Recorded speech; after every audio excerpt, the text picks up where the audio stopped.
A week on from the budget, is Keir Starmer or Kemi Badenoch on the front foot as they prepare to take each other on in Prime Minister's Questions?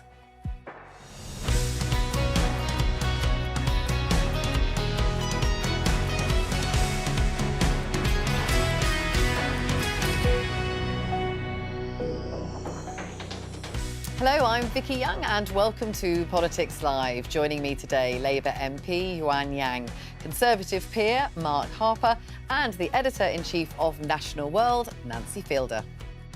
This strike action is totally unnecessary, as well as being irresponsible and high risk. The Health Secretary takes aim at doctors' plans to strike in the run-up to Christmas. Does a £700 million fish disco really need to be built at the Hinkley Point nuclear power station? And could a hike in business rates force some pubs to call last orders? We'll hear from a publican who says he'll be paying several £1,000s more. And this is the scene in Downing Street this morning, where Keir Starmer is about to leave for Prime Minister's Questions. We will bring you all of that action live at noon.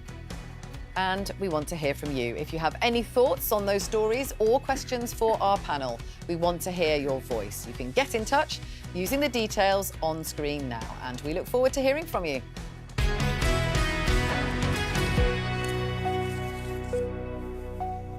Now it's 45 minutes until Prime Minister's Questions takes place in the House of Commons. A week on, of course, from the budget, and Radio 5 Live's Matt Chorley is over in Portcullis House in Parliament and gauging opinion over there. And Matt, how are MPs feeling a week on? There's been a lot of chat about the budget since, hasn't there?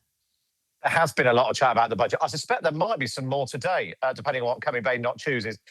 You were talking about our Labour MPs happy, our Conservative MP. I have to say, Conservative MPs I've spoken to are the happiest I've known them. There's MP there. Are the happiest I've known them since the election last year, probably even before that. They think Kemi Badenoch's got a spring in her step and has got the government on the ropes. Labour MPs were happy about the budget. Some of those things like lifting the two-child benefit cap and that sort of thing, they were happy about. I have to say, this morning and overnight, what I've been picking up is a lot of unhappiness amongst Labour MPs about this plan to limit access to jury trials.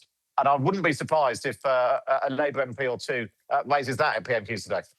Now, every week, Matt, you take a special guest to Prime Minister's Questions, don't you? Who is the lucky guest this week? Yeah, so we take it's essentially a celebrity guest, someone from outside politics, and bring them in. In the past, we've had Prue Leith and Alan Titchmarsh and Chesney Hawkes and others. Today, Anna Matronic from the Scissor Sisters is my guest for PMQ, so we'll find out what she thought of it just after 2 on 5 Live later. Is she excited about this prospect? Well, she's not actually here yet, but I'm told she's on the way. She's in the queue. She's breaking it. She's in the queue outside Portcullis House. So yeah, maybe we'll have a bit of a disco later. Excellent. Have fun. Now, to return to the budget, Yuan, you are on the Treasury Select Committee. Yesterday, you were quizzing people from the Office for Budget Responsibility. Of course, not the chairman, because he resigned after the leak of that budget. What did you make of what they had to say to you? Well, firstly, the committee as a whole, we really wanted to thank Richard Hughes, the chair, who resigned, for his service. And it was right that he took responsibility for that really awful leak, but he did have a great deal of commitment. What we saw from the OBR yesterday, from David Miles on the committee, was a presentation of the fiscal situation going into the budget. And as Professor Miles said, the country's finances were very, very difficult, and the Chancellor has really reflected that. But for me, as somebody involved in that whole discussion, what really struck me was how much emphasis the politicians and the media and all of us put on that single estimate of headroom, and how that can be very, very misleading. We risk missing the forest for the trees, because what really matters for market investors and for the economy is the long-term sustainability, not the six-month swings in the headroom figure. So I really like us to see a more long-term figure. This is the wriggle room. When we just explain headroom figure is the amount that the Chancellor has to play with, if you like. And over the years, it's become a smaller amount, hasn't it? Yes, which has meant that she's had to come back and ask for more taxes, isn't it? Yes, that's right, yes. Historically, it has been very small. We were bequeathed the smallest amount of headroom, or kind of rainy day fund, you might want to call it, or wriggle room, from Jeremy Hunt's budget, from the Conservative budget. We had to really work hard to build that back up to a decent level to safeguard the country's finances. So, yes, that has been really challenging. Mark, what did you make of the fallout generally, really, from the budget, but particularly the Office for Budget Responsibility and what they've said about the build-up to the budget, really, as much as what's happened afterwards? Well, David Miles, in his evidence, was very critical of the leaks that were coming from the Treasury of the OBR's forecast, and he said that was terrible and actually said it had probably damaged growth prospects for the country. And that was why the OBR wrote that letter to say when they'd sent information. I mean, the point about the Chancellor was that she was dishonest in what she said. She set out... That's not what Professor Miles said on the committee. That's the opposite of what he said. I didn't say he said that. He said the position was challenging. What she did was set out half of the argument, the downturn in finances from the downgrade. What she forgot was the £32 billion of extra taxes that were coming in, which left her in a better position. She somehow left that out of her breakfast briefing.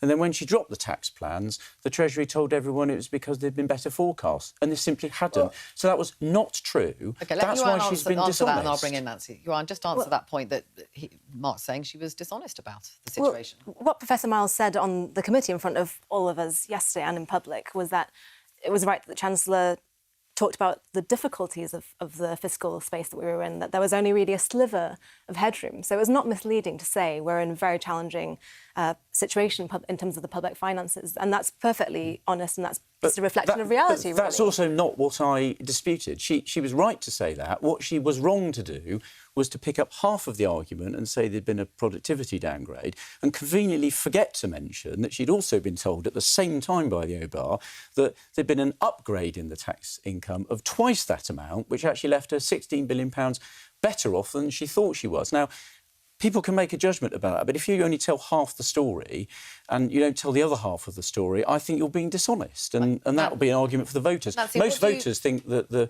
Chancellor has broken her promises. I was going to ask Nancy, and do you left think the country in worse shape? Following the details of this, or do they care more about the actual measures? I think most voters measures? think this is a Westminster problem, it's a Westminster bubble. Let's look at the real world. And actually, there's very little talk about the teachers who are incredibly relieved that they don't have to feed children out of their own pocket now because we've got breakfast clubs.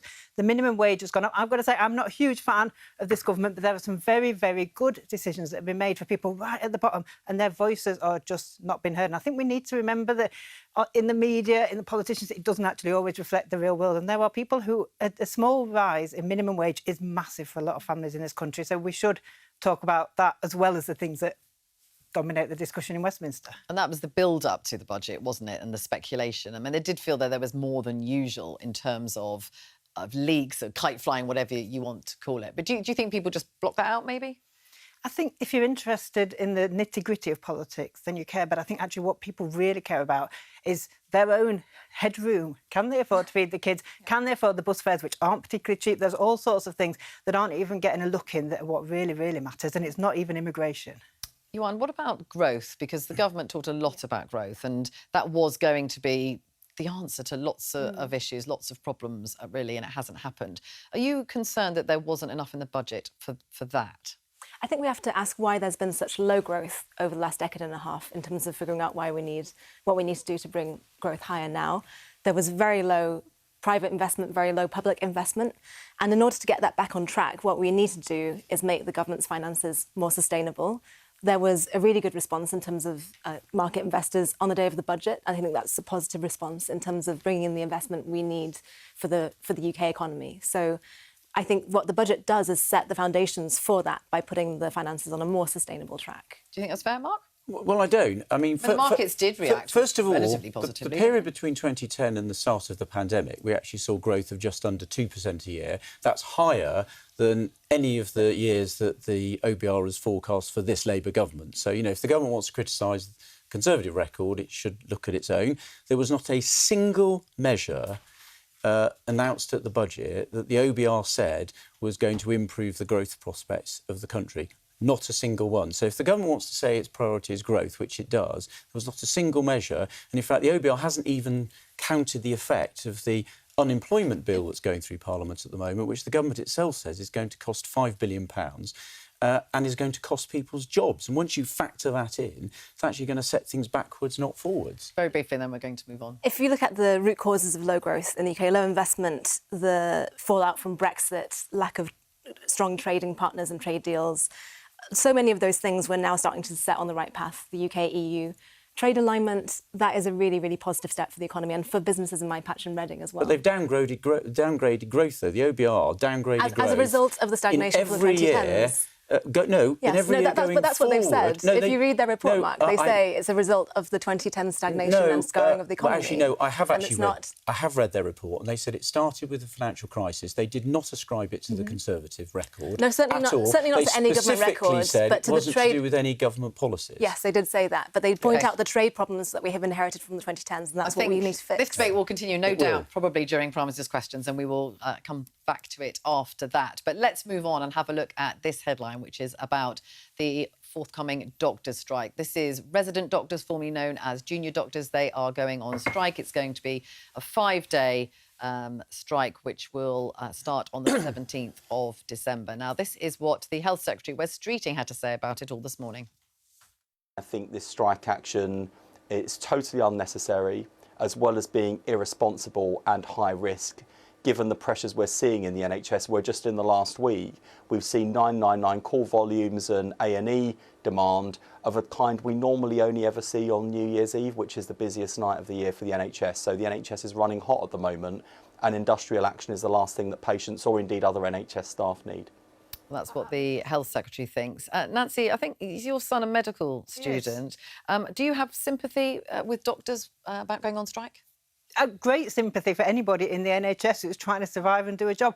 I also know doctors who are resident doctors being in that position for 2 or 3 years, and their families are at breaking point. They are at breaking point. The pressure that we are putting on these doctors is absolutely phenomenal. And what I learned when my son, who's now second-year medical student, is none of those medical students want to work in the UK. They wanted to when they started. They thought, let's help the NHS.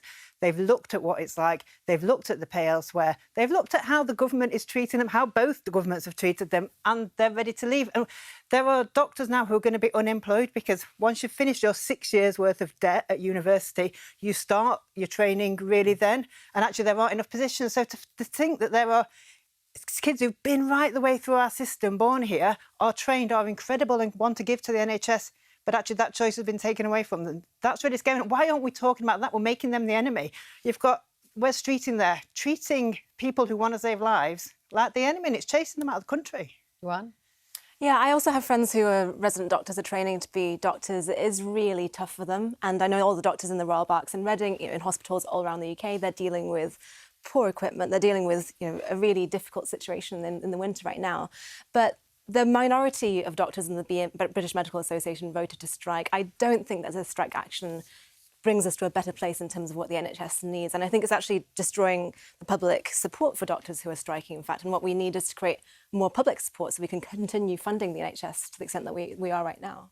We've heard from Liam, who is a resident doctor from Birmingham, and he said before the last strikes, Wes Streeting offered to add 1,000 more training jobs for doctors, except that there are 20,000 doctors who need those places, so 1,000 barely scratches the surface and simply isn't sustainable. And as you were saying, Nancy, it's not just about pay, it is about this as well. And it means that actually doctors, they don't have anywhere to go once they've done their training. They can't get the places. Do you think something should be done about that? Absolutely. And the Health Secretary has set out a training offer. It's 1,000 and 20,000, he says, need the places. Well, he has set out that training offer to the BMA and they didn't put it to their own members. So I think there's a question about whether there's the internal democracy and that members are really involved in making those decisions to go on strike. But absolutely, I think we do need more training spaces, clearly. Mark? Well, look, I think the strike is completely unjustified. I mean, that clip you played there of the Health Secretary, I will be a bit of cross-party consensus. I'll agree completely with that. The problem he's got is when we were having difficulties with the resident doctors, he said it was all our fault. He's now discovering that you can throw loads of money at them. They're completely unreasonable, the union leadership. I'm not saying the individual junior doctors, but the BMA union leadership, completely unreasonable. He threw nearly 30% pay at them, asked for nothing in return, and they've thrown it back in his face. And he's realising how unreasonable they're being. And they're not going to get anything by damaging the interests of patients. They need to get back round the table. That's what we said when we were in government.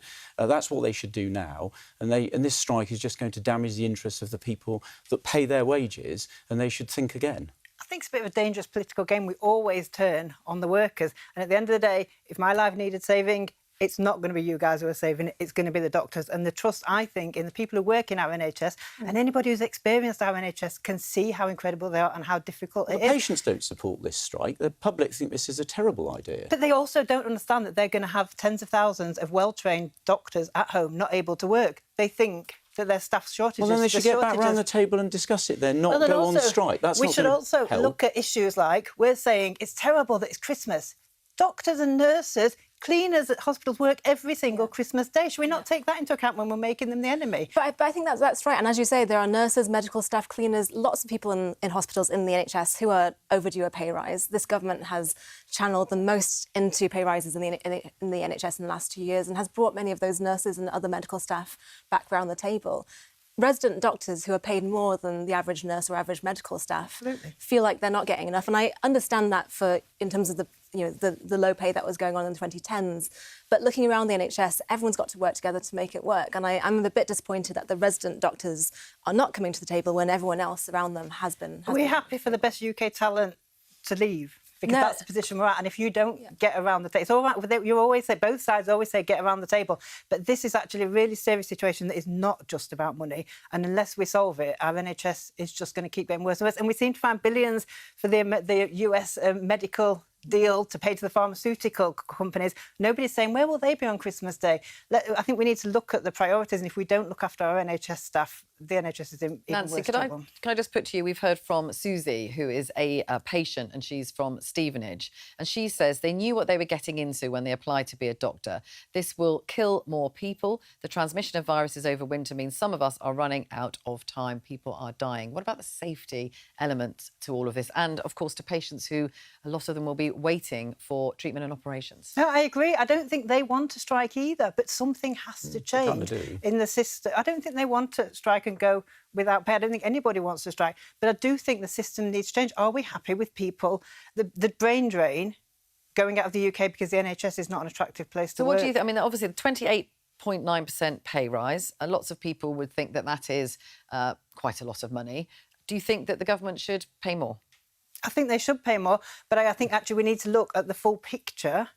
Other places, other countries. My son could go to the US, he could go to Dubai, he could go to Australia, have a much better life with a better work-life balance and be paid a lot more. Now, I'm not saying we need to compete with those salaries. I think what we need to compete with is the level of care and how we look after our NHS staff in general. Mark, what do you say to that? Because that is an argument we do hear a lot, that actually they have got the option to go abroad. Yeah, part of the problem here, of course, is because the taxpayer puts an awful lot of money into their training, and if they go abroad, they get paid for in countries where people have to pay for their own training. So, I mean, there is an argument about whether we should say if someone gets paid by the taxpayer for their training, all that training they do in the NHS, whether we should insist they work in the NHS. And if they leave the country, they should have to pay back the cost of their training. That was something Jeremy Hunt was talking about before the election. I think it's an idea worthy of exploration. Juan, do you think that's a good idea?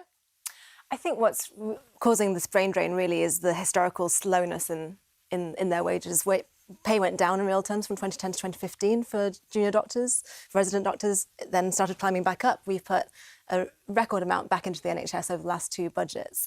Now, I don't think there's a public consensus yet for more tax rises to put more salaries into the NHS. And I think actually the junior doctors going on strike has actually destroyed more of that consensus because it's very, very unpopular. But I do agree we need to keep more talent in the UK. We need to give those doctors, nurses, medical staff a reason to commit to the NHS. So what should Wes Streeting do now to resolve this? There is criticism, we've heard it from Mark, that he came into power and immediately gave a reasonably large pay rise, and actually it hasn't made any difference. Well, for all the other different medical staff that I just mentioned, the Royal College of Nurses, etc., who were on strike a couple of years ago, it has made a huge difference. In fact, it's the resident doctors and the BMA who are quite unique and still not accepting that deal. And on my behalf, I think the Health Secretary has done all he can in terms of offering to come to the table over and over again. I think negotiation is really important. I think vilifying the union leadership is not very helpful because we do need to come to a negotiation at the end of the day. I would just really like them to come to a conclusion before the middle of December. I mean, do you think Wes Streeting is vilifying the BMA leadership? He's been pretty rude about them. I think he's right to be frustrated. I think I would be frustrated in his position. I think any of us would if we've given what we think is a reasonably good deal and it's not being taken. But is there a danger that he goes too far and actually there's so much bad blood between them that there can be no resolution to this? I mean, at the end of the day, I think the BMA, in the clear light of day, will see that this government is putting record amounts of investment into the NHS. We want to work with the doctors. We want to come to a solution. We want to cut the waiting list as we have been doing, and our interests are aligned. I think it's really about what they do now in terms of the decision they make on the 17th. And Nancy, just finally, but your son, is he glad that he is going into this profession? Just to say, we will be 6 years worth of student debt, so it's not entirely free, this training that we're talking about. No, I didn't say it was free, but the NHS puts a huge amount of money into the cost of training doctors as well. It's not all paid by themselves. I think that public services actually could train them, wipe out the university debt and get them properly into commit to the UK. I think that would be brilliant. But I think it's just been an eye-opener to me. I think we think we know a lot, but actually the thought for me of brilliant doctors not able to work in the NHS because they can't bear it or because there aren't places for them, I think that's the message the public really needs to understand, and it needs to change. OK, now let's talk about something else. Have a look at this headline, which is in the Times. Hinkley Point's £700 million fish disco saving less than 1 salmon a year. Now, this is a fish protection measure which has been introduced at that power station in Somerset. Now, the way it works is that they play a very high-pitched noise, which can't be heard by humans, and that is supposed to keep the fish away so that they don't get harmed.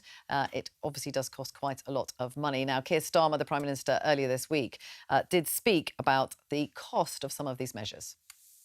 Now, exactly a week ago, John Fingleton reported on our nuclear industry. He found that pointless gold plating, unnecessary red tape, well-intentioned but fundamentally misguided environmental regulations, and, I quote, it's quite a stark quote, he said, a mindset that favours process over outcome has all made Britain the most expensive place to build nuclear power. Now, I agree with him. Let's speak to Richard Benwell, who is the Chief Executive of the Wildlife and Countryside Link. Do you agree with the Prime Minister about what he says there? Thanks, Vicky.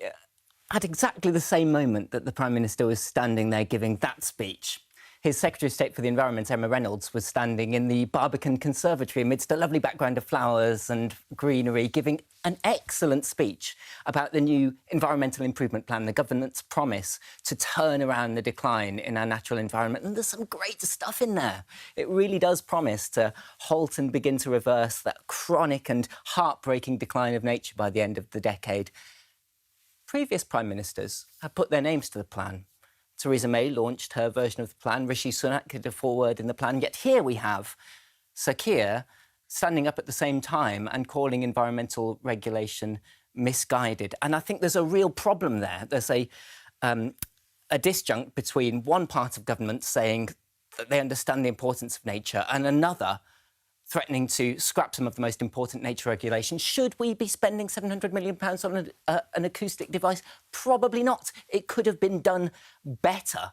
But the situation we're in is one that's very familiar to lots of MPs, where an agreed plan by a developer gets changed halfway through the process in exactly the same way as it might for affordable housing or local environmental measures. And the developer comes back and tries to change the plan halfway through. And instead, the Fingleton review is proposing to undermine the habitats regulations, our most important nature laws.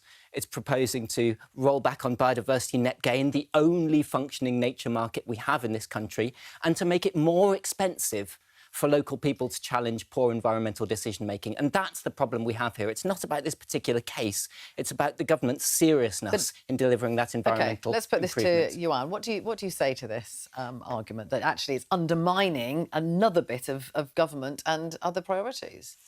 So nature and biodiversity are really important for our national resilience, but what's also incredibly important is energy resilience and the ability of the UK to stand the ravages of climate change, which will affect us hugely as an island country.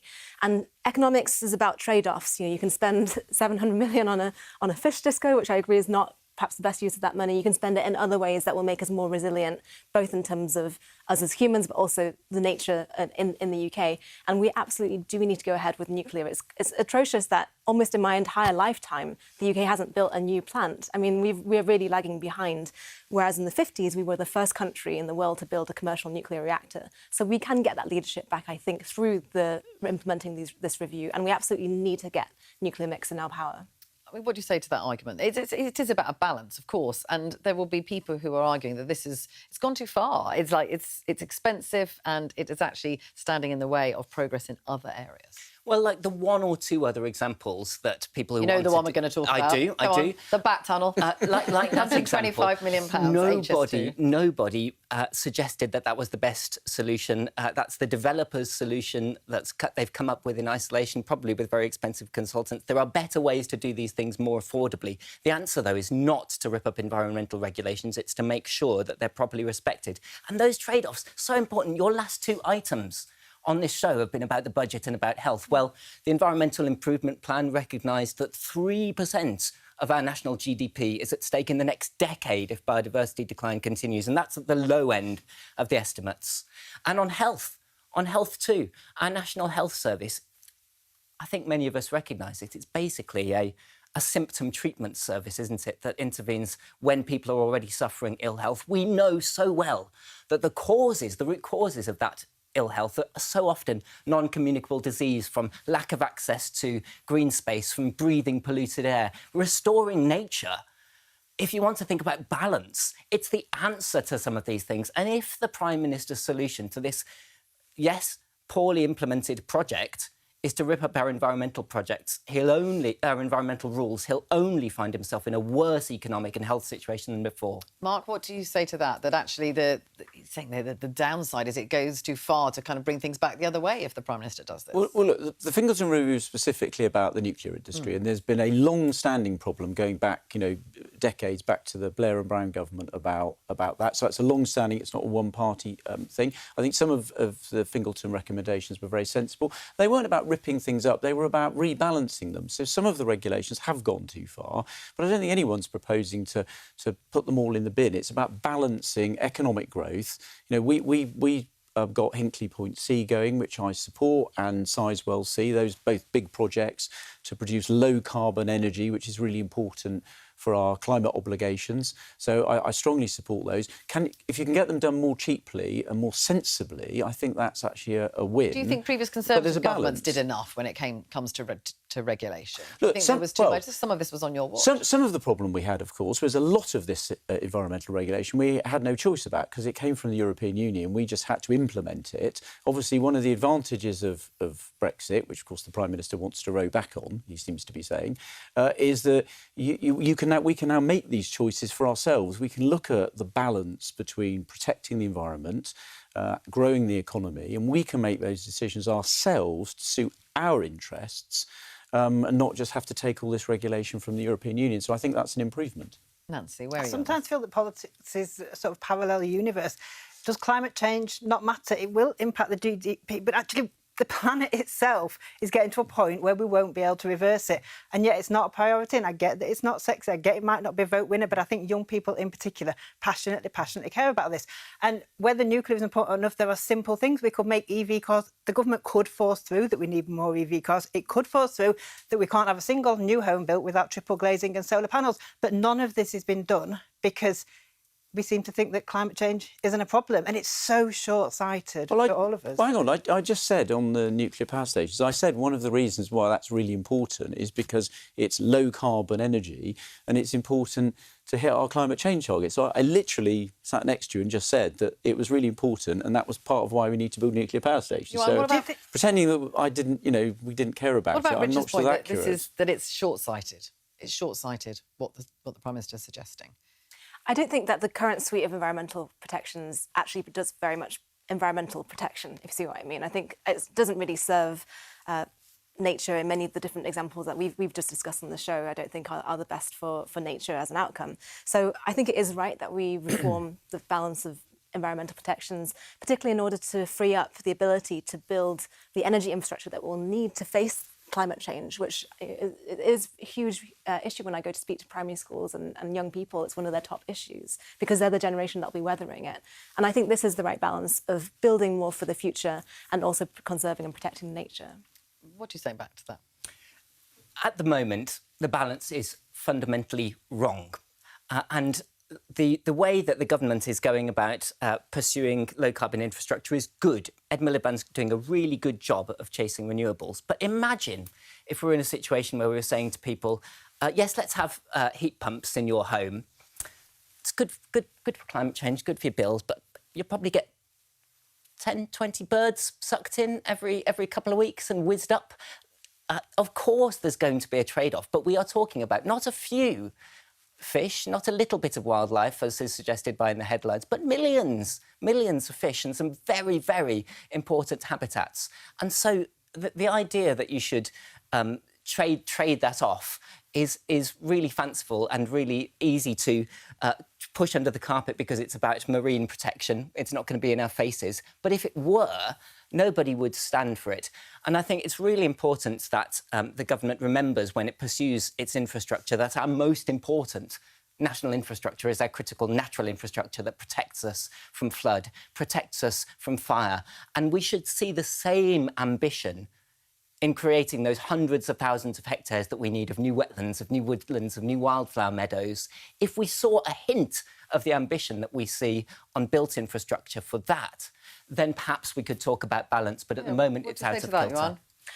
I see in my own patch in Early and Woodley constituency the projects that are coming up, for example, suitable alternative natural green space projects to balance the amount of nature that there is when new developments are built. And I think those can be win-win situations where we have more development and we have more accessible nature for residents. So I don't see the two things as diametrically opposed. And I think you can see even in and around Reading, places where we've been able to balance the two. I think overall the country does need better protections for building and for our energy infrastructure and for building that, while also being able to stimulate that kind of growth in nature spaces that people can access. Can I just finally ask you about, you said there that actually it's been exaggerated. So the headlines talk about saving a quarter of a salmon a year.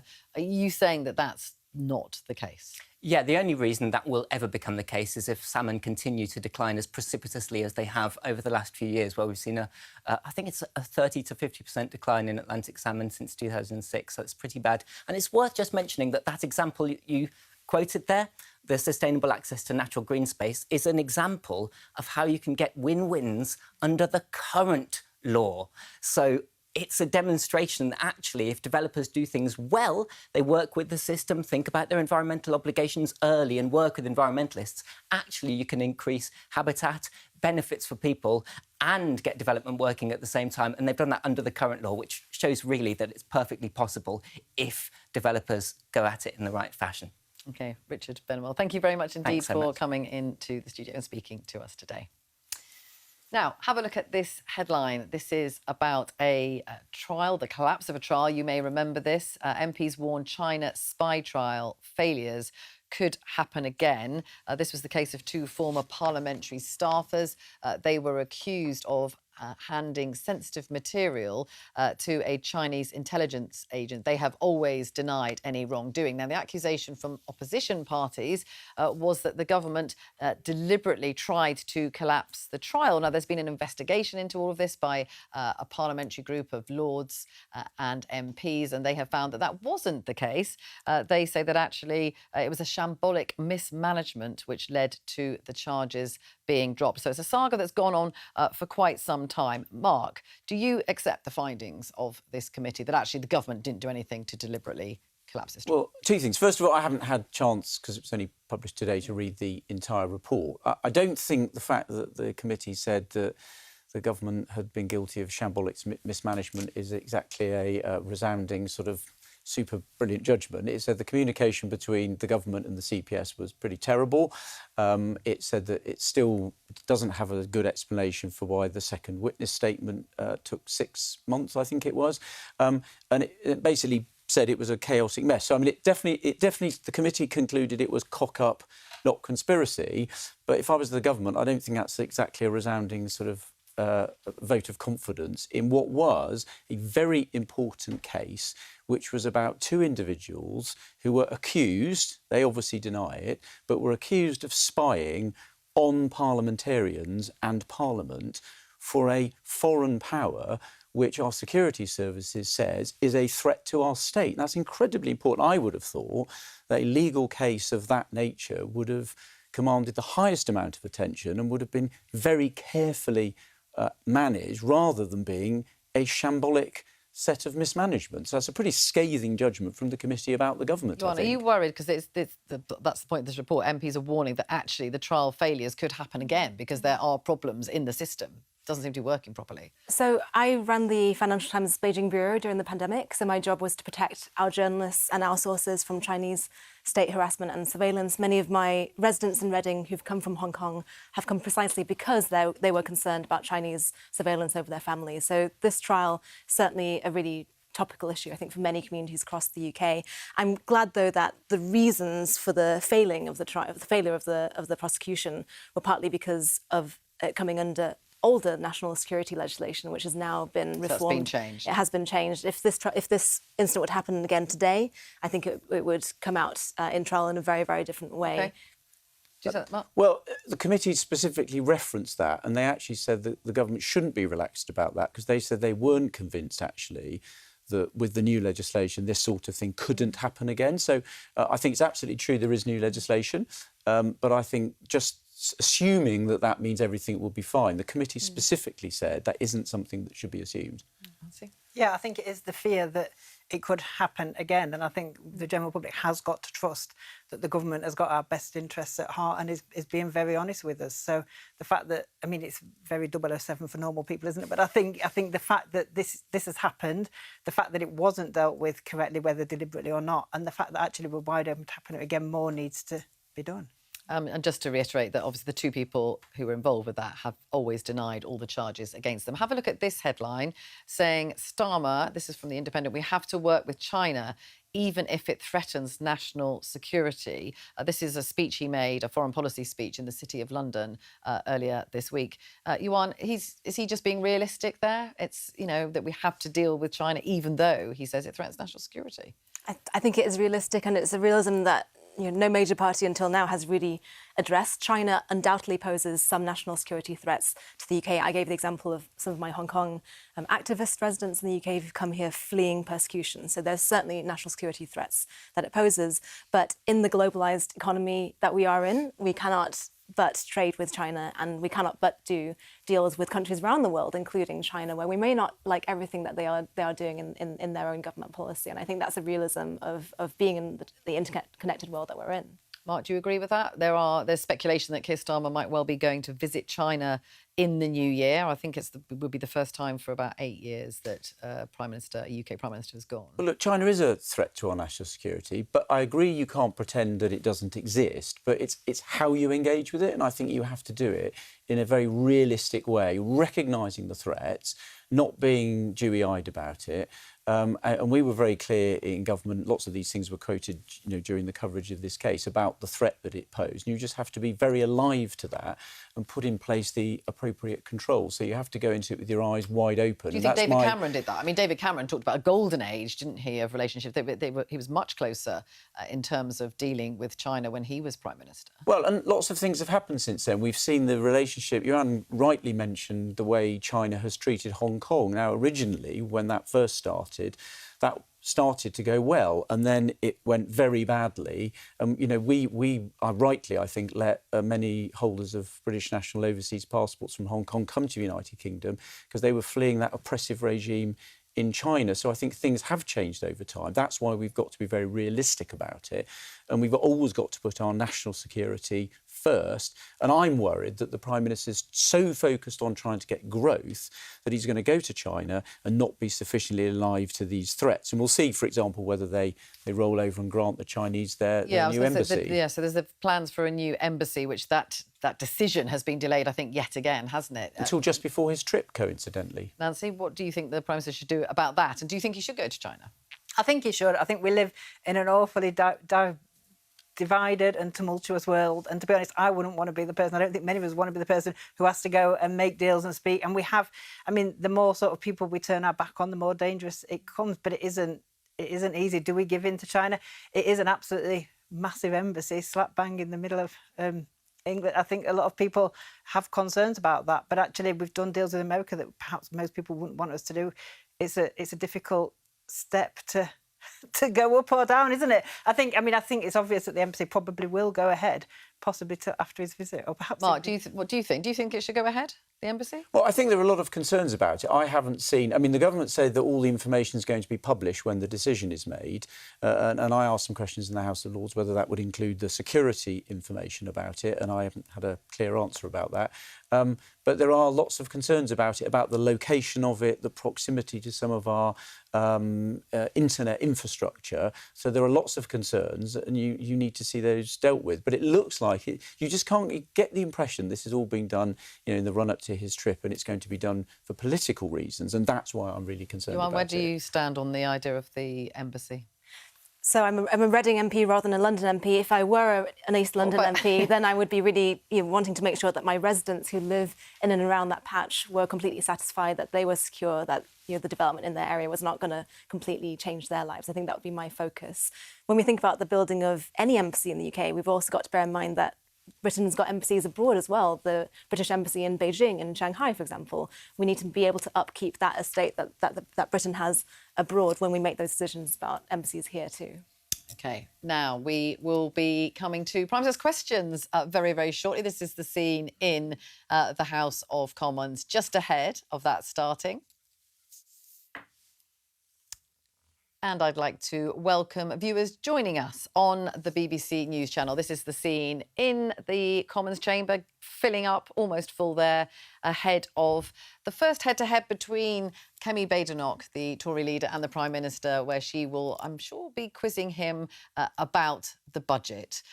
Mark, what would you do if you were Kemi Badenoch right now in terms of questions to the Prime Minister on the budget? Well, she's got such a rich theme to go with. She can either go on the continuing issues with the budget. The House of Commons, obviously, members of Parliament voted on the budget measures last night, so Labour MPs voted to break their promises and put up taxes on ordinary working people to increase benefits in the Benefit Street budget.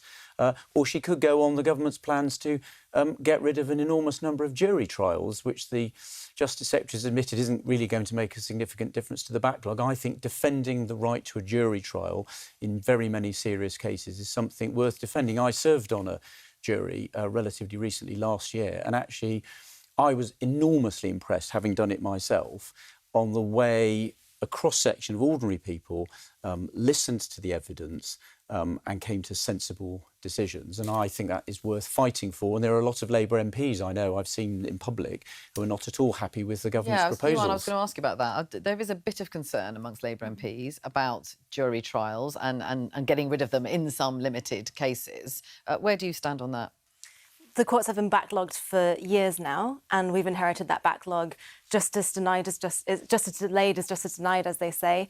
If I were somebody facing a 3-4 year wait for a simple trial, I think I'd rather get it done now and quickly. So I do see the need to speed that up, and I think that's possibly the only practical solution to the backlog that we have. Nancy, do you agree with that, or are you concerned about... I think there are other solutions that need to be looked at. I don't think it will make a big difference. I actually think juries are sort of the cornerstone and a really great thing about our legal system, but more does have to be done because the waits are ridiculous. I mean, that is the point, Mark, isn't it? The report that's come out about this is saying that this is one way. It's not the only way, but it is one way of helping speed this up. There are lots of people waiting a very, very long time, sometimes years, to get justice. I'm not pretending there are not any issues. Look, there was a massive problem in our court system which stemmed from the pandemic and the response to that. So I accept more needs to be done, but there are lots of solutions that could be done in terms of sitting hours, improved use of technology. We've seen some of that happen already that we introduced. There's more to be done there. I don't think you respond to those sort of operational process issues by throwing away permanently, because David Lammy was clear it wasn't just about, it wouldn't come back if there was no backlog, by throwing away a really important foundation of our system that in serious cases people have the right to be tried by a jury of their peers. And I think that's a principle worth defending, and it's something we are absolutely going to defend in both Houses of Parliament. Nancy, do you think that more needs to be done apart from that? Do you think there's a way of improving the system, there seem to be a number of issues, don't there, with the court system, including whole magistrates' buildings that are crumbling and not able to be used. I think there's such basic, fundamental things that could be done instead to get it moving through. That's what needs to be looked at. I don't think we need to just change such big things. OK, we are going to cross to the House of Commons for Prime Minister's questions. Thank you, Mr. Speaker. Mr. Speaker, our budget took important measures to tackle the cost of living. That's why we've frozen rail fares, prescription charges and cut energy bills for every family by £150. Today, Mr. Speaker, we're going further. For too long, parents have been pushed into spending more on infant formula than needed, told they're paying for better quality and left hundreds of pounds out of pocket. I can announce today that we're changing that. We will take action to give parents and carers the confidence to access infant formula at more affordable prices, with clearer guidance for retailers and helping new parents use loyalty points and vouchers. Together, Mr. Speaker, that will save them up to £500 before their child's first birthday. That builds on our action to lift 500,000 children out of poverty and breakfast clubs, and our child poverty strategy will be published later this week. This morning, I had meetings with ministerial colleagues and others. In addition to my duties in this House, I shall have further such meetings later today. Thank you, Mr. Speaker. The North East is still picking up the pieces of the destruction and decimation of 14 years of Tory government. Men in the North East of England still expect to live 10 years less than people in other parts of the country. Women in the North East of England are making, on average, more than £11,000 in wage than people in other parts of the country. 33% of kids in my patch in Blythe and Ashington are living in poverty. The unemployment rates are above the national average, and the national wages are below the national average. You know, Mr. Speaker, the people in the North East are a proud breed, and we deserve much more than this, mate. Can I ask the Prime Minister if he can assure me and the people in my constituency and in the North East if there's much to look forward to on the horizon? And will he meet with me to discuss how we can shape it? Prime Minister. He talks about poverty in his constituency and they heckle him. They should be ashamed. It is our moral mission to tackle poverty, Mr. Speaker. We've abolished the two-child cap. That will be over 3,000 children, I think, in his constituency lifted out of poverty. I'm very proud to be able to do that. We've boosted the national minimum wage by £1,500. We're adding £150 that we're taking off everyone's energy bills. We're driving economic growth right across the country, devolving power and investing across all of the country. Come to the Leader of the Opposition, Kemi Beno. Thank you, Mr. Speaker. And can I first of all pay tribute to Sir John Stanley, who passed away yesterday. Sir John was a dedicated MP for 41 years, and we send our deepest condolences to his family. Mr. Speaker, does the Prime Minister believe that when an organisation descends into total shambles, the person at the top should resign? Mr. Speaker, can I first join in her comments in relation to Sir John, and I'm sure I speak for the whole House in that respect. Mr. Speaker, I was very proud to lead this party at the budget last week, where the Chancellor set out that we would protect the NHS, which we've done in the budget, create the conditions for economic stability, not repeating the mistake of austerity, and bearing down on the cost of living by taking £150 off energy bills. We're fixing the mess that they left, and I'm very proud to be doing so. Mr. Speaker, he doesn't want to answer a question about taking responsibility because he likes to blame everyone else except himself, and so does the Chancellor. We now know that the head of the OBR was forced out for telling the truth that the Chancellor did not need to raise taxes on working people. We also know that the Chancellor was briefing the media, twisting the facts, also she could break her promises and raise taxes. Mr. Speaker, if she was a CEO, she would have been fired, and she might even have been prosecuted for market abuse. That's why we've written to the Financial Conduct Authority. So will the Prime Minister ensure the Chancellor fully cooperates with any investigation? Mr. Speaker, she's completely losing the plot. She clearly didn't read. May I pay tribute to Richard Hughes and his leadership of the OBR? He made very clear why he stepped down, and I've made very clear my support of the OBR. But she says take responsibility. Under this Chancellor, Mr. Speaker, growth is up this year, defeating and beating the forecast. Wages are up, more since the general election than in 10 years of the Tories.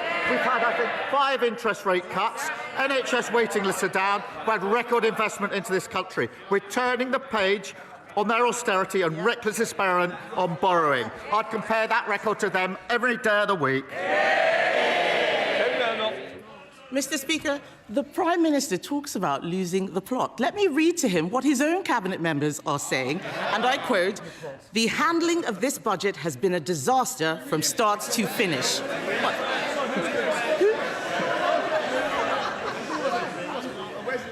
Yes. Who said that?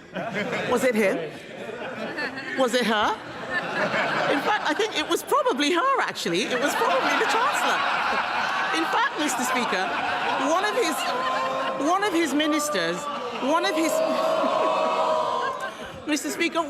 of his ministers said the Chancellor and Prime Minister look weak and incompetent. The country agrees. We know that there were endless Treasury briefings to justify raising taxes on hard-working people to pay for benefits. And those briefings had real-world consequences. Hundreds of thousands of people drew down their pension, an irreversible act. So the Prime Minister pays tribute to the head of the OBR. If the head of the OBR had to resign over market-sensitive leaks, why is the Chancellor still in her job? Mr. Speaker, last year they left us with a £22 billion black hole. This year, at the beginning of the process, the OBR did a productivity review on their record in office, and that cost an additional £16 billion that we had to find in the budget. But notwithstanding that, Mr. Speaker, we protected the NHS, waiting times are coming down. Notwithstanding that, we got cutting borrowing at the fastest rate in the G7. Notwithstanding that, we've got £150 off energy bills. That's added to rail bills and prescription as well. Order. Mr. Holden, your voice carries more than mine. The difference is yours will be carrying outside, not in the chamber. Prime Minister. Mr. Speaker, what she doesn't understand that picking up a £16 billion tab for their failure is not a good starting point for any budget. And the OBR said yesterday, Mr. Speaker, that the Chancellor's speech was not misleading. So if the Leader of the Opposition had any decency, she'd get up now and apologise. Mr. Speaker. You might be enjoying a cup of tea with Mr. Holden if you carry on. Mr. Speaker, no one believes a word that the Prime Minister says. We now know the black hole was fake, her book was fake, her CV was fake, even her chess claims are made up. She doesn't belong in the Treasury, she belongs in La La Land. They raised taxes on working people, that's £16 billion, was to increase benefits to protect them from their backbenchers. He now boasts about removing the 2-child benefit cap. But he used to say that it was unaffordable. He even removed the whip from 7 of them for wanting the same thing. He is very happy to throw them under a bus when it pleases him. So I asked the Prime Minister, how did it suddenly become affordable at the very time he needed to save his own skin? Mr. Speaker, the vast majority of families we helped in the budget are in work. Yes. 3/4 of children in poverty are in working families. Their policy of nearly 10 years on the 2-child benefit cap had one result and one result only. It dragged hundreds of thousands of children into poverty. They should be utterly ashamed of that. And I'm very proud that we're lifting 500,000 children out of poverty, because I profoundly believe that every child should have a chance in life. Every child should be able to go as far as their talent will take them. So that's why we're lifting 500,000 out of poverty. But they're the same old Tories, the party of child poverty. If all of this is true, why did he take the whip away from the people who are asking for for it. Let's remind the Chancellor, exactly a year ago today, on the 3rd of December 2024, the Chancellor said, we will never have to repeat a budget like this one. If only. He may have taken the whip away, but the rebels had the last laugh. The Prime Minister has lost. He can't run his own party. He can't, let alone the country, Mr. Speaker. Let me quote what the hard-left former Shadow Chancellor said. He said, we've won. He's right, isn't he? Prime Minister. Speaker, I've said repeatedly that bringing down child poverty is a moral mission, a political mission, and a personal mission. They drove hundreds of thousands of children into poverty who will pay the price for the rest of their lives for their failure. We're taking 500,000 of them out of poverty. Very proud to do so. That is good for children, it's good for the economy, and it's good for the NHS, who will have less of a burden on them. They should be ashamed of what they did on child poverty, and she should stand up and she should apologise. Kevin Bendel. Mr. Speaker, let me tell the Prime Minister, making the whole country poorer and destroying jobs is not how you keep children out of poverty. In the past week, we've seen broken promises, broken leadership, and a broken budget for Benefit Street. A broken budget for Benefit Street. The Education Secretary is chuntering. Where is the money for the children on special educational needs? Where is it? Where is it? Unemployment is up. Unemployment is up. It's coming out of her budget. It's coming out of her budget. She's shaking her head. She doesn't know where that money is coming from. But let's be clear, Mr. Speaker. Unemployment is up. There are more children now growing up in workless households because people are losing their jobs. It's not just the head of the OBR who's losing his job. Millions of people have been hung out to dry by their budget. And isn't the truth, Mr. Speaker, that behind it all is a Prime Minister who only cares about one person's job, his own? Mr. Speaker, she wants to put 500,000 children back into poverty. She thinks the Chancellor should resign because the economy is improving. We are turning the page on their failure. We are bringing waiting lists down. We're bringing stability that cuts inflation and interest rates. And we're bringing down bills. We're building a brighter future. Bahama. Conversations about a new Ireland are deepening, with people from all sorts of backgrounds having serious, hopeful discussions about building something new. Yesterday here in Westminster, along with the member for South Antrim, who has a different view to me, we hosted two of the island's most respected journalists, making the case both for and against Irish unity. While both positions were argued, clear voice was at the time for careful preparation is now. Does the Prime Minister agree with me that while there is much work to do before any referendum, that to avoid a mess like Brexit, it is prudent and completely compatible with the Good Friday Agreement for the Irish and British governments to jointly prepare for constitutional change? Prime Minister. Can I thank her for her question?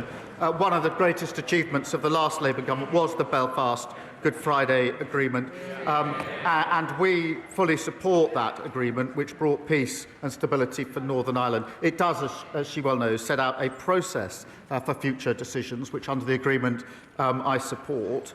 And we are focused in working constructively with the Executive and others on all issues, including the record settlement under the budget for Northern Ireland. The Liberal Democrat, Sir Ed Davey. Thank you, Mr. Speaker. Can I join the Leader of the Opposition in paying tribute to Sir John Stanley and sending our condolences to his family? I had the huge pleasure of working with him over a number of years on developing the relationship between our country and Korea, and he was always a true gentleman. Mr. Speaker, yesterday I was in Royal Tunbridge Wells, where tens of thousands of people have had no water for 5 days. This is now a public health emergency, and shockingly, it's the second time in just 3 years when South East Water have let down the people of Tunbridge Wells badly. Parents are queuing up for bottled water for their kids. Pensioners are relying on neighbours to fetch some water for them. Businesses have closed down. Schools and GPs have been forced to shut. South East Water said it would be sorted on Monday, then yesterday, and today it still hasn't been sorted. So will the Prime Minister convene COBRA? Does he agree that it's time for him to get a grip of this crisis so it is sorted. Well, can I thank him for raising this really important issue? And it is shocking for all the reasons he set out. And I too have heard South East Water say, as he rightly says, actually Sunday into Monday, Monday into Tuesday, and Tuesday into Wednesday, that they were sorting it, and they still haven't sorted, and there's really serious consequences. And we are bearing down on that, as he would expect, because it's such a serious issue. Sir Ed Davey. Prime Minister's reply and the actions of the Water Minister, but I do think the government will need to do more because South East Water have failed so badly. If I can turn to the budget now, Mr. Speaker. The Prime Minister's chief economic advisor has recommended a customs union with the EU as one of the most effective ways of generating growth, and we agree. So instead of hitting people with higher taxes in the middle of a cost of living crisis, will the Prime Minister change course in economic policy and listen to the piece of wise economic advice from his own economics advisor? Prime Minister. Well, Mr. Speaker, we are getting closer relationships with the EU on a number of fronts, including trade and the economy, because that is good for businesses across our country, has been welcomed by them. We'll continue down that path, but we do have clear red lines in relation to the single market and the customs union. So within those constraints, we will move closer. Dr. Becky Cooper. Mr. Speaker, gambling addiction is a serious public health harm, causing ill health and misery for millions of people in this country. The industry now spends £2 billion a year on advertising, often targeting vulnerable people and exposing our children to harm. Along with many members across this House, I very much welcome the Chancellor's announcement last week to tax harmful online gambling products. Would the Prime Minister agree with me, therefore, that to continue this essential work, we must now act to tackle harmful gambling advertising to protect the health of our children? Prime Minister. Well, I thank her for raising this, because she's right that harm from online gambling has surged. Mr. Speaker, NHS referrals are up 91% in the past year. The decisions we made in the budget mean investment in public services and lifting over 500,000 children out of poverty. But we are working with industry to ensure that adverts don't exacerbate harm. And through our £26 million investment, we're helping the Gambling Commission crack down on black market sites and illegal adverts to keep players safe. Paul Holmes. Thank you very much, Mr. Speaker. In 2020, the Justice Secretary said criminal trials without juries are a bad idea. The Prime Minister himself said there should be a right to trial by jury in all criminal cases. Now they want to scrap them. Mr. Speaker, with a Chancellor who can't count and a Justice Secretary who's lost count of the number of people he's let out of prison, is it any wonder that the people of this country can't trust a single word this Prime Minister or government says ever again? Mr. Speaker, they left a broken criminal justice system where victims of rape and serious sexual violence are waiting 3 or 4 years for trial. Only this week I've heard further examples of 14-year-old girls and 16-year-old girls having to give evidence 4 years after the allegation. That is not justice for them, and I'm determined that we will deal with it. Now, as he well knows, of all criminal cases going to court, 90% have always been in the magistrate's court. 90%. 10% go to the Crown Court. Of that 10%, 7% plead guilty. That means that 3% of all criminal cases go forward for a jury trial. Not all of our cases. We are making changes, sensible changes, to ensure that we can make sure that victims get justice and it's denied under the failure that they left. Tom Taylor. Thank you, Mr. Speaker. I'm really pleased to hear many constituents tell me how much local NHS services have improved since this Labour government entered office. But some, like David Wootton from Atherstone, have faced long delays. He was told he'd have to wait 5 months for X-ray results from George Eliot Hospital, and he's not the only one. My constituents in North Warwickshire and Bedworth deserve better. Can the Prime Minister set out how he will go further and faster to get our NHS fighting fit again? Prime Minister. Can I start by saying I'm sorry to hear that David, her constituent, is waiting. We did take decisions at the budget to invest in the NHS and tackle waiting lists.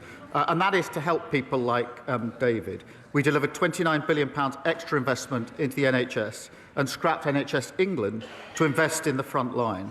We are opening, Mr Speaker, 250 neighbourhood health centres to treat patients closer to home, and we've got over 5 million extra appointments being delivered. And waiting lists are down 230,000. They chunted, they absolutely destroyed our health service, and we're picking it up. They should be ashamed of themselves. Thank you, Mr Speaker.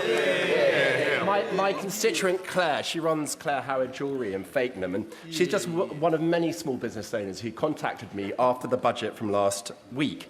She was absolutely incensed by the style of the Chancellor, where she seemed to give the impression that she was reducing taxes on small businesses, when the exact opposite is the case.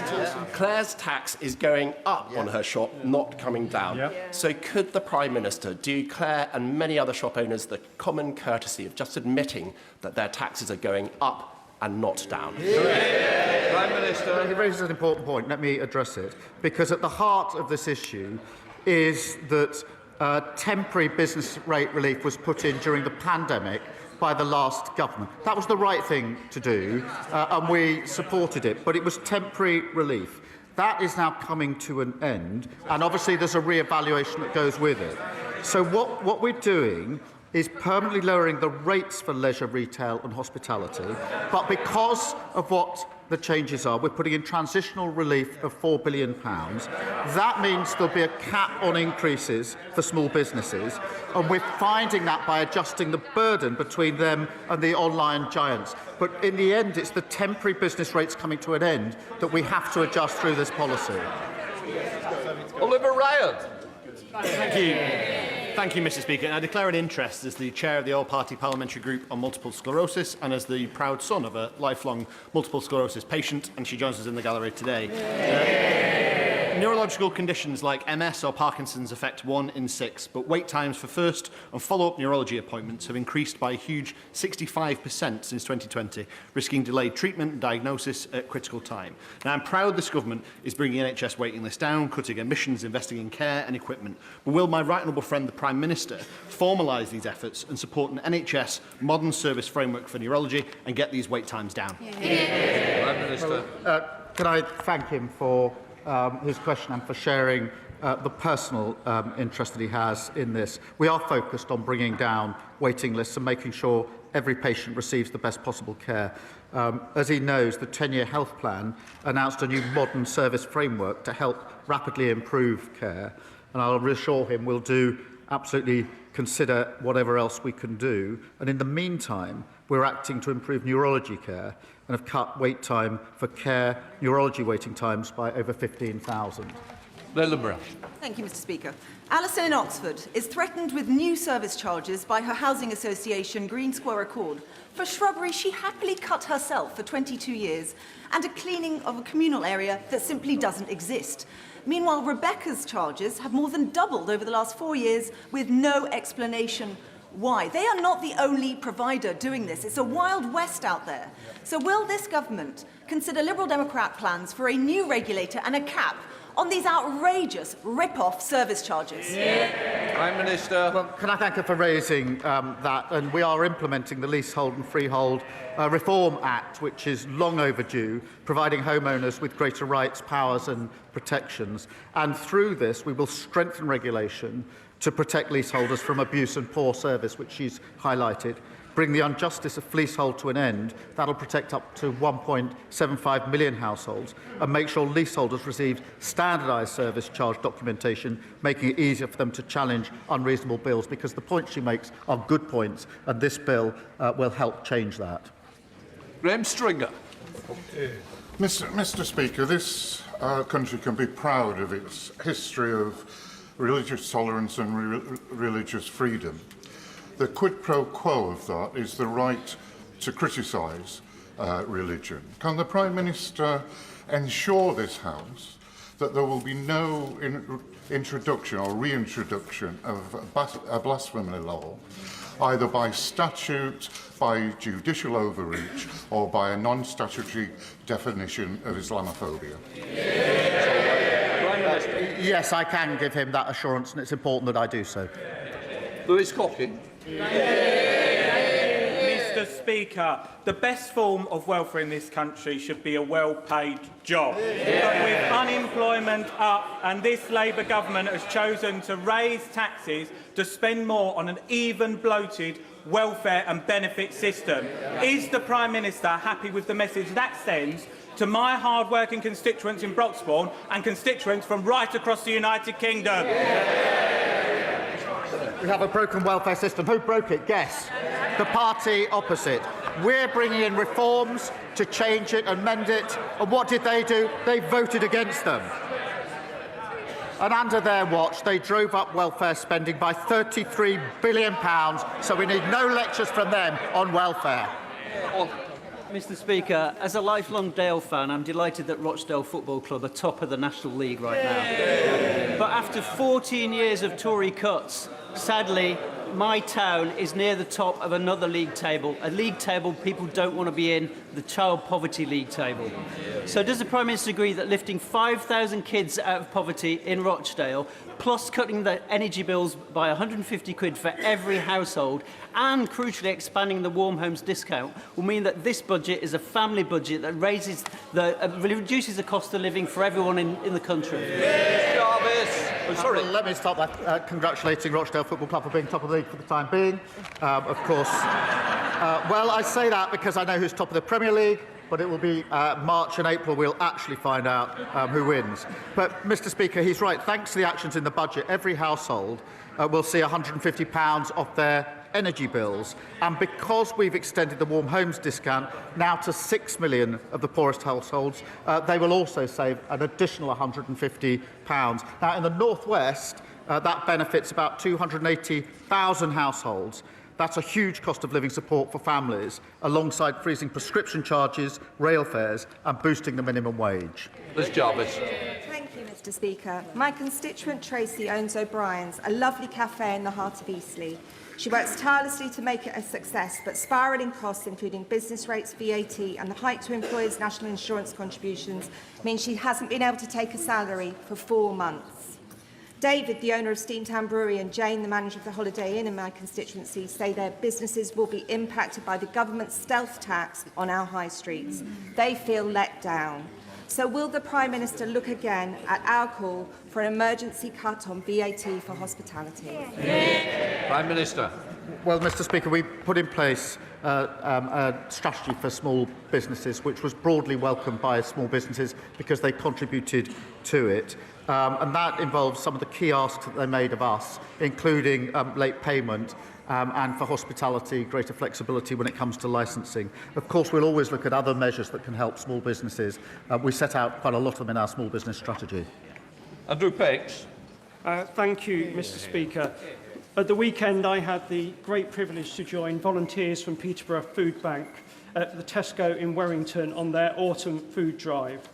I'd like to put on record my thanks to my constituents and those of other honourable members who supported this Trussell Trust initiative over the last week. One of the most significant challenges my food bank have consistently talked to me about is child poverty. And even though the party opposite oppose our plans, nearly 9,000 children will be lifted out of poverty across Peterborough because of the decisions our Chancellor took in the budget last week. Does the Prime Minister agree with me? This isn't just the right thing to do for these children, it's an investment in our future and in our growth. Prime Minister. I thank him for raising this, and I was in his constituency just the other week, and we could see the impact that this measure would have on children. In Peterborough, as he says, 9,000 children living in poverty. In his constituency, 5,500 children living in poverty, and we are lifting them out of poverty, and that is the right thing to do. The party opposite shamefully dragged hundreds of thousands of children into poverty, and they will pay that price for the rest of their lives. They should be ashamed of themselves. I was recently the target of an AI deepfake video announcing my defection to reform. And as colleagues across the House will know, that's about as likely as reform moving from pub populism to a coherent programme for government. I'm delighted to reassure my Chief Whip and the House that I am and always have been a faithful Conservative. But does the Prime Minister agree with me that while satire has always been an important part of our politics, the rise of AI deepfake disruption is a serious threat to our democracy? And would he agree to work with me and cross-party MPs to frame some appropriate reforms as proposed by the recent Speakers' Conference to protect our democratic integrity? Well, can I thank him for raising that? And it is an important issue. We do need to work cross-party where we can on deepfake, on AI and other issues that need to be addressed. I had, I'm afraid, missed his alleged defection to reform. I wouldn't have believed it if I had seen it. But I have to say, there's a lot of them going. There's three ex-MPs have gone, I think, this week. They talk about leaks. That's where their links are going to reform. And I saw a leak, talking of leaks, on the front page of the Financial Times this morning, where apparently the leader of Reform says he wants to merge with the party opposite and sit down here with them. An absolutely unholy alliance of austerity and failure. Elsie Blundell. Thank you, Mr. Speaker. This week I've been speaking to Tetrasil, warehouse workers at Tetrasil in my constituency, who have been given an appalling ultimatum in the run-up to Christmas: either sign a new contract with reduced pay and breaks, or lose your jobs. Can the Prime Minister advise me what action can be taken against rogue employers like Tetrasil who take action against workers and seek to exploit them and undermine their rights? Well, can I thank her for raising this and for fighting hard for her constituents who are facing awful uncertainty, which is bad enough at any time of the year. It's really bad at this time of the year. And our thoughts are with the workers and their families who are facing the uncertainty that she has flagged. Our landmark Employment Rights Bill will strengthen workers' rights and put them in a better position, including ending unscrupulous fire and rehire practices. But I thank her for fighting for her constituents. Shocker Adam. Thank you, Mr. Speaker. No religion, no theology, no philosophy is beyond critique or scrutiny, and we must protect freedom of speech at all costs. But Islamophobia is real. At least for Zainab Hussein in my city, who was run over not just once, but twice simply for being a Muslim. She survived. Not so lucky was Makram Ali, who was killed outside Finsbury Mosque simply for being Muslim. Not so lucky was Muhammad Salim, who was stabbed to death simply for being a Muslim. I would like to ask the Prime Minister that in opposition, a definition of Islamophobia was adopted. In government, it has been dropped. Can I ask what's changed? Prime Minister. Can I thank him for raising those examples of hatred in his constituency, and he's right to raise them, and we should all condemn them. Hatred in all its forms should be condemned by all of us in this House, and that includes anti-Muslim hatred as well, and we intend to act on it. Right. Please, Anna Dixon. Mr. Speaker, this week I met constituents Mike and Sue. Their autistic son, Jimmy, was imprisoned as a young man. The judge recommended a sentence of 2.5 years. Jimmy is now in his 40s. He's been in prison for nearly 20 years on an IPP sentence. Jimmy's doctors say he's safe and well for discharge. There's a supported living flat waiting for him in Shipley. Will the Prime Minister please help by ending the injustice of these IPP sentences and help get Jimmy home? Prime Minister. Can I thank her for raising this case? She raised it with me in the lobby last night, and it is a really shocking case of 2 years, leading to someone being in prison already over 20 years and not yet released, and with delays in the release process. The Justice Secretary will look into this case and meet to discuss her concerns to see what more can be done. It's right that IPP sentence has been abolished, and we're committed to supporting the progression of all those who are serving such sentences. Rachel Gilmore. Thank you, Mr. Speaker. I have a charming elderly constituent who, after a series of very major medical interventions, has been left in excruciating, uncontrolled pain after her opioids were withdrawn, pushing her to suicidal ideations. Can the Prime Minister shed light on what plans His Majesty's Government has to help people manage pain to live a happier and more comfortable life? And please, can I have a meeting with the appropriate minister? Prime Minister. Can I thank her for raising what's an awful case? And we are putting in further protection and support, but I will take her up. I think it is important for her to discuss that with the relevant minister, because the case that she has referred to does sound appalling. Jane Kirkham. Thank you, Mr. Speaker. Under this Labour government, NHS waiting lists are coming down. I welcome the commitment to refurbish Truro Health Park in my constituency, one of the first new neighbourhood health centres in the country. Cornwall's already leading the way with new neighbourhood health teams, and upgrading Truro Health Park will help deliver care for patients in their own communities. Will the Prime Minister confirm this investment reflects decisions taken by this government to prioritise community healthcare, and that services won't be removed before effective community replacements do come online? Prime Minister. Well, I thank her for raising this. I'm delighted that her constituency will benefit from one of the new 250 centres. Neighbourhood health centres will provide simpler, more convenient access to a full range of health and care services on people's doorsteps, and GP services will be protected before it comes online. This is about early intervention, Mr. Speaker, continuing to drive down NHS waiting lists and creating a more modern NHS that is fit for the future. Bernard Jones. And there we will leave Prime Minister's questions for this week. There were questions about the budget, as you might expect, a week on from all of those announcements on jury trials, and also questions on business rates. Let's introduce my guests for this part of the programme. The Culture Secretary, Lisa Nandy, is with us. The Shadow Business Secretary, Andrew Griffith, and our chief political correspondent, Henry Zeffman, is here too. So, Henry, I suppose it's not a huge surprise that Kemi Badenoch decided that the questions she wanted to put to the Prime Minister were really about the budget and all the fallout that there's been from that. Yeah, no surprise at all, I think. And, of course, it's exactly a week since the budget, or I guess a week and a few hours since the OBR accidentally published the budget, and we started talking about it before Rachel Reeves unveiled it. And Kemi Badenoch, I think, you would have expected her to focus on the row that actually developed in the aftermath of the budget, which was about the honesty, or as her political opponents would have it, dishonesty of what Rachel Reeves said about the state of the economy in the run-up to the budget. I think one thing that really struck me there and is worth just sort of dwelling on is that Kemi Badenoch is more than just criticising Rachel Reeves. About a month ago, for the first time, she said that Rachel Reeves should be sacked as Chancellor. That's always quite a big call for an opposition party to make, because you can only sort of say that once and then keep saying it, that moment where you say they ought to be sacked.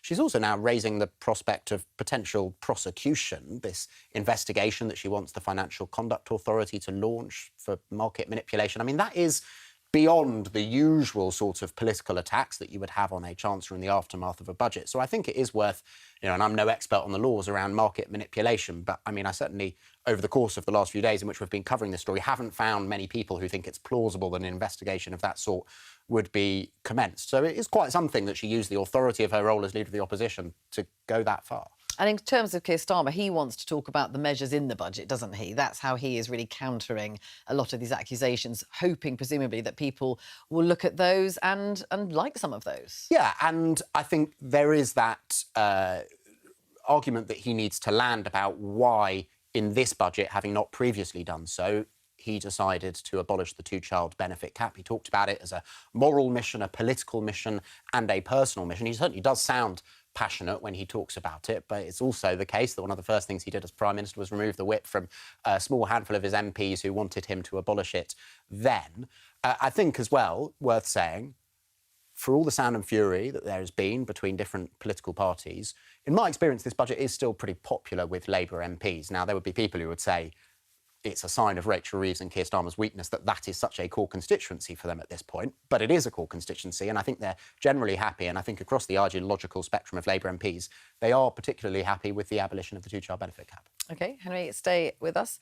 Lisa, look, we're just going to dwell very briefly on the build-up to the budget, and then we'll talk about the measures in it. Sure. Were you happy with the way it was handled? We all know that previous chancellors they've flown kites, there have been trails ahead of the budget, but this went to a different level, didn't it? Do you think it could have been done better? Well, I do think there's a question about these sort of set-piece events and how long the lead-up time is, because I appreciate that for people at home, me sitting in studios like this and many of my colleagues not being able to answer questions and saying wait for the budget for several months is just really frustrating for people. So I do think there's a question about that. But in terms of the budget itself, we made choices in this budget and that was always going to be difficult, and we levelled with people about that.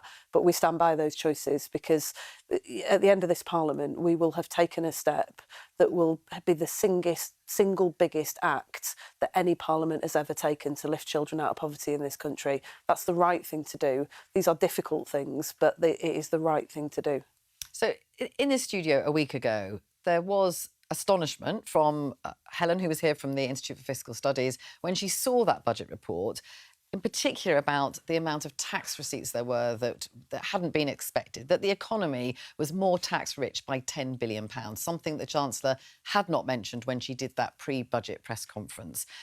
How did you feel when you learnt that actually there'd been all these tax receipts and we were, in those terms, a wealthier economy in tax receipts? Well, we weren't a wealthier economy, though, were we? Because actually what the OBR the tax receipts were £10 billion higher than we thought. But we'd taken a £16 billion hit because of decisions made under the last government. That's what the OBR's report showed. And we've been really clear with people that where there are difficult choices, we're not going to duck them. But so you knew that? You knew that actually there was a plus side to the ledger as well as a negative side. When was the Cabinet told about it? So, look, we discussed these things at Cabinet, and of course I'm not going to share confidential conversations that we have at Cabinet. It's really important that we can debate these issues freely. But what the Chancellor set out in advance of the budget was that we were expecting the situation to be even worse than we'd found when we came into office. The OBR confirmed that, and just yesterday, appearing in front of the Treasury Select Committee, they were very clear that her assessment was correct and the way that she'd relayed that assessment. So you don't think the correct. Cabinet was misled in the build-up? I don't think we were misled. You didn't feel misled? I don't think we were misled at all.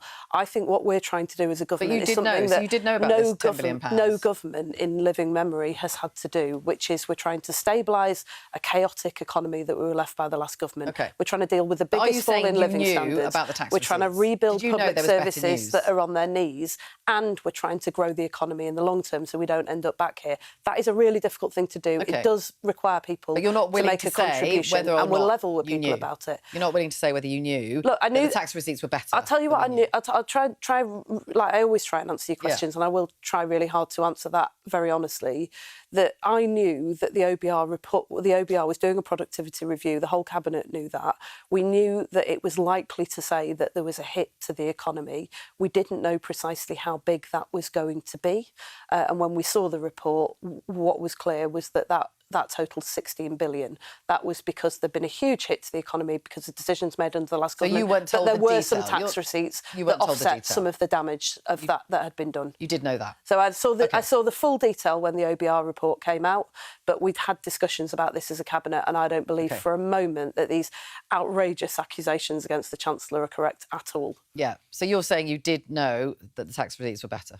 So I knew that the OBR was doing a productivity review that was likely to one find side of it. that was there the had been a downside. hit to the economy. Okay. What we didn't know until the OBR published that report was the precise details of that. It confirmed there was a £16 billion hit to the economy. That's why the Chancellor took the decisions that she took. OK, Andrew.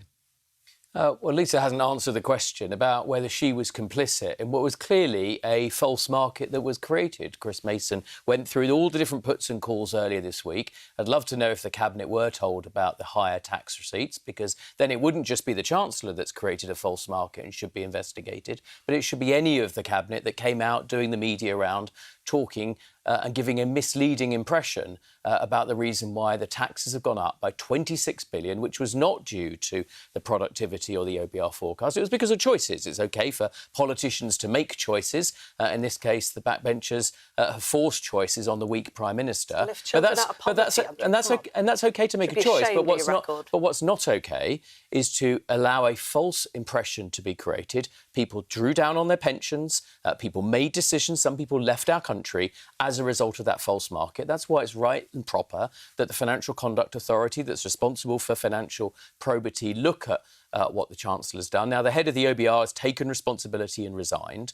The Chancellor continues to evade her responsibility. I don't think that's good for trust. I think Lisa's actually, dancing around, but she would agree with that a false position has been created. And many of your Cabinet colleagues were out at the weekend saying that they didn't know.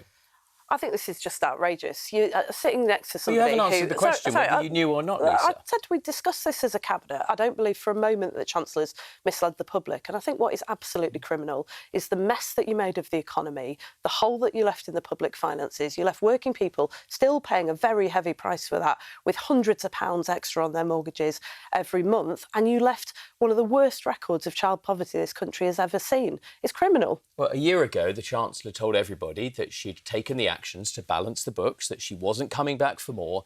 What happened in the intervening period is that Labour backbenchers, these may be choices that you support, Lisa, but Labour backbenchers have forced the government to do something that they were whipping their own MPs, as Henry talked about, whipping their own MPs, removing the whip from backbenchers 9 months ago. Now they've chosen to put more money on welfare and tax hard-working people.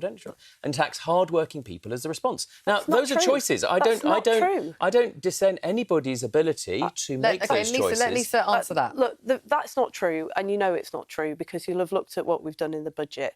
We've removal of the whip, or which bit's not true? We've lifted children out of poverty. 60% of those families have parents that are in work. This is a working poverty premium that you left this country with, and you left families paying the price. The amount that we've increased welfare spending by is precisely aimed at getting people into work and rooting out the waste in the system. You're doing that on the back of hard-working families who themselves can't always afford more children. Who go to work, they're doing 2 or 3 jobs, they're getting up in the morning. 60% of those families are in work, Andrew. Yeah, you know what do that. you say to that? 60% are in work. Well, a lot of them are in work, but they're not doing, in general, they're doing around, on average, 20 hours a week. So they're not in full-time work. They're doing some work. But the point is... So if you want people in work... But if you want people in work, then why are you opposing the amount that we've spent in the budget and getting people into work? Because that's what you're calling welfare spending. It's about schemes that get 18 to 21-year-olds into work. You left us with 1 million young people who are not in education, employment or training. Lives written off young people at a really early why start. Why are you pursuing an unemployment bill that's going to, on your own figures, put hundreds of thousands more young people out of work because they won't get jobs because employers won't take a risk on them? You're right. There is a real tragedy about the 900,000 young people who are not in work, education or training. That you created. But there's a 330-page piece of unemployment legislation written by the trade unions that's coming down towards the economy. That's the workers' rights legislation you're talking about. That's the bill that the government's bill that provides people with proper rights and security at work after you strip them away over 14 years. OK, I want to just talk government. about promises, and I want to talk about election promises and taxes going up. Let's have a listen to this. This is from the general election, the promises that were made, and this is what the Prime Minister said about tax. We've been very clear throughout that all of our plans are fully costed and fully funded. And that means no tax rises for working people. And I'll spell that out. No income tax, no national insurance, no VAT. All our plans are set out in the manifesto, fully costed, fully funded. And none of them, all launched yesterday, require tax increases over and above the ones we've set out. We are going to deal with the non-dom tax status. We are going to deal with the private equity loophole. We are going to deal with the tax break for private schools and the tax that we need to introduce or to extend on oil and gas companies. But none of our plans require any other tax rises. And we've set out that we will not be increasing income tax, national insurance or VAT. Lisa, anyone during the general election listening to all of that might feel that actually they were misled by the promises made by the man who was to go on and become Prime Minister. What do you say to them? Well, I hope they don't, because we set out at the general election that we would not raise income tax, national insurance or VAT, and the Chancellor has worked very hard in order to keep that promise, because we know that promises matter. We inherited a situation that was far worse than we thought. We've been completely honest with people about that. There was a £22 billion black hole. When I got into the Department for Culture, Media and Sport, I opened the books and found a whole series of promises that had been made that had no funding attached to them whatsoever. Things like the Seaside Heritage Fund, which by definition, being called a fund, you would imagine had some funding allocated to it. It didn't. We had to take those difficult decisions. Do you accept that you have broken those promises? You put up employers' national insurance in the first budget, and then you've frozen the thresholds for income tax and national insurance. Over £64 billion of tax rises if we go up to 2930. Look, I don't think we have, but obviously it's for the public to judge. What we did in this budget, in addition to the measures that you described, was invest in our public services, invest in capital infrastructure, things like rail projects and energy projects to create good jobs. We're helping people get back into work. We're cutting child poverty and growing the economy in the long term. This does require investment. The Chancellor's been upfront that she's asking people to make a contribution, but we're also taking action to make life easier now by cutting the cost of living, whether it's energy bills, prescription charges, rail fares. We recognise that people need help now. These are difficult things to do. I don't think we have broken our promises, but ultimately, in the end, it's up to the public to decide at the end of this Parliament, are they better off than they were at the beginning? And we're determined that they will be. OK, Andrew, during the election, the Institute for Fiscal Studies made it very clear. They said the UK's main political parties were ducking stark choices over public finances, and actually any party that got elected would have put up taxes. Well, they also made it very clear that they'd made that information, and the incoming government had access to the books and the public finances before they came in. So what happens? I mean, there's a clear pattern emerging here, which is the Labour Party want to make some choices that they were dishonest about the election. They come up with an fictitious black hole. There are more invented black holes by this Chancellor than on the set of Battlestar Galactica. And then they do what they wanted to do anyway, which is put up tax on ordinary hard-working people, whether it's extending the number of people who'll be paying income tax for the first time, potentially bringing pensioners into tax, and putting up taxes across the board. I mean, even in Liz's department, they're looking at putting a tourism tax. So hard-working families that are lucky enough to go and try and be able to get accommodation even in the UK have to pay more tax for that. Well, we're giving the power to local areas to decide. That's completely different. If something moves, Labour try to tax Sorry, it. that is... That's what they wanted to do all along, but they weren't honest about the choices at the election. A bit rich coming from a party that made a whole series of choices at the general election that so you're not going to proceed with the tourism it's tax. also very, very rich coming from a party that left people with working people with the highest tax burden since the Second World War and the biggest fall in living standards since Victorian times. Look, let me address this point about the tourism levy, because you say that this is a tax that we're imposing. We're not. We're giving local areas the power to decide whether they want to have that. That brings us into line with every major European country. Why is it that we're saying to cities across the UK, across England, that they are the only major country where our city leaders aren't trusted to make decisions? They're elected by local people. OK, very briefly. They should be able to decide. I believe in very, you clearly don't. Very briefly, other European countries that Lisa talk about have a very different rate of VAT. So you shouldn't have one and not the other. A tourism tax on hard-working people. If you don't like it, don't implement it. I want to talk about a different kind of tax, and that is business rates. Have a look at this BBC headline. Business rate changes will cost me £62,000. That is according to one businessman. Let's speak to another one. We're joined by Merlin Griffiths, who runs the Dog and Gun pub. You're joining us from Leicestershire. Can you just explain? This is quite complicated for people who don't run businesses in terms of the business rates.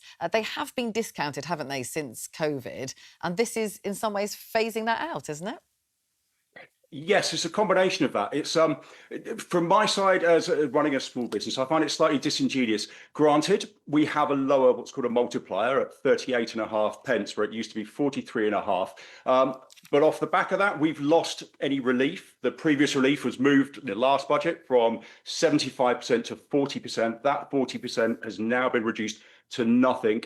In addition, the VOA have obviously released their next list of ratings values, and they've skyrocketed for many of the publicans that I speak to. Ours, in fact, were revalued in 2023 and went up by 700%, taking us also out of the local authorities' rural rates relief bracket as well, which has still been frozen at 12.5%.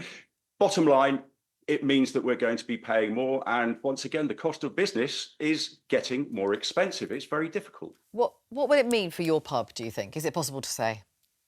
Oh, it is, yes. I've run our new rateable values through the calculators available, and it looks like we'll be paying several £1,000s a year here more.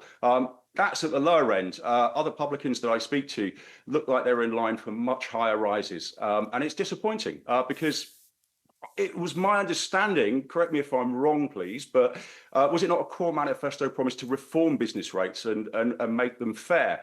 And this doesn't seem amazingly fair.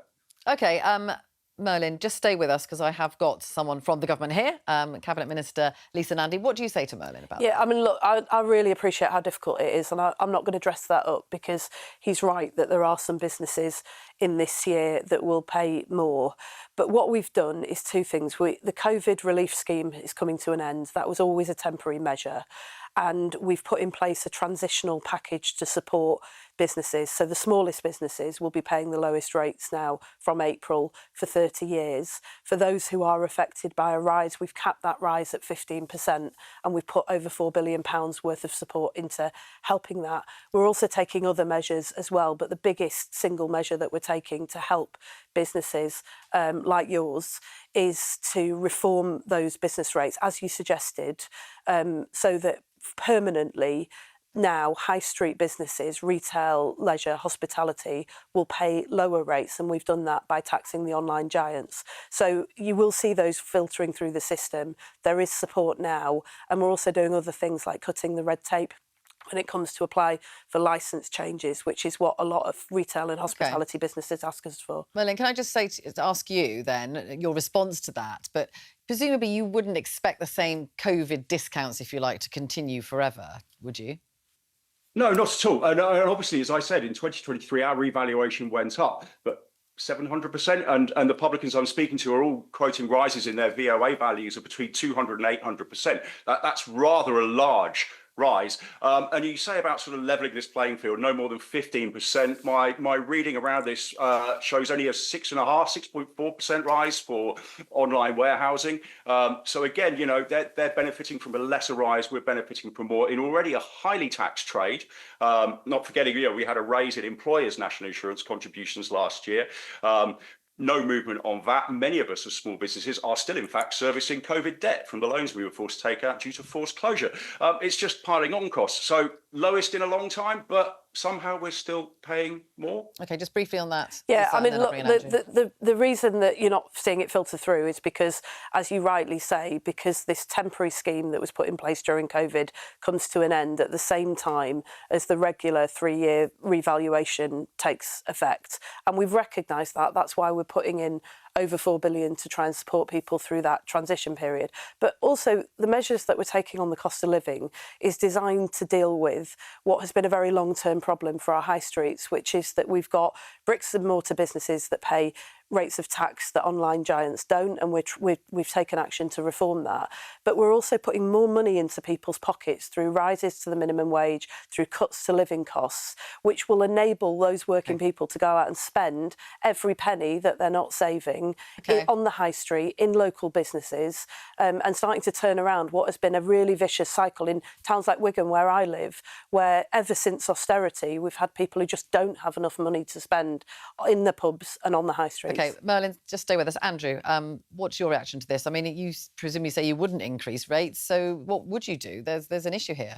Well, something's gone really badly wrong, and this happens with budgets, is in the coming days people work out what it means. And what this means is that the hospitality sector, which employs millions of people, often young, vulnerable people as well, get their first job, is being absolutely crucified by this government. Last year, they bore the brunt of the national insurance increase. That cost 98,000 jobs. This year, they are being hammered. The average pub is going to have to pay 70% more on business rates. Yes, over a couple of years, but if the destination's wrong, it doesn't help what speed you get there. That's £13,000 for a pub. I doubt Merlin's sitting there thinking, well, the biggest problem I've got is what to do with another £13,000 that I want to hand over to the government. So the Chancellor needs to rethink this one really fast. That's fine. You know, sometimes people make mistakes, but the Chancellor consulted on reliefs of 20p in the pound and then only gave 5p. That was wrong. OK, Merlin, thank you very much for speaking to us today, and maybe we can come back to you in 6 months and see how it's all going, and good luck with the Christmas trade. Just before we finish the programme, Henry, in terms of the budget now, we're a week on, aren't we, and a lot has been digested. This issue, actually, of business rates came up a couple of times during Prime Minister's questions. It is maybe the reality of people seeing how it affects them. How will this budget be judged, do you think? Well, I think, as I said earlier, Rachel Reeves had some very immediate term tasks, given the political and economic position she found herself in, and that was to satisfy the markets, and they had a pretty benign reaction to the budget, so job done, and to satisfy Labour MPs. And so far, I think they are satisfied, in fact, broadly pleased, although things like this will be interesting to see whether, as they hear more from their constituents, whether that starts to slightly change, at least on the specifics. But Rachel Reeves is in the political position she's in because Labour MPs are worried they're going to lose their jobs at the next election.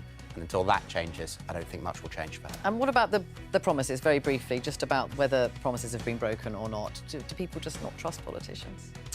I think that's my experience, is that a lot of people out there think that politicians, for that matter journalists too, by the way, don't tell the truth the whole time and they don't see any difference here. But Okay. I think it's on politicians to prove OK, that's not not the a case. totally positive note to end on, but we'll be back tomorrow with more Politics Live at 12:15.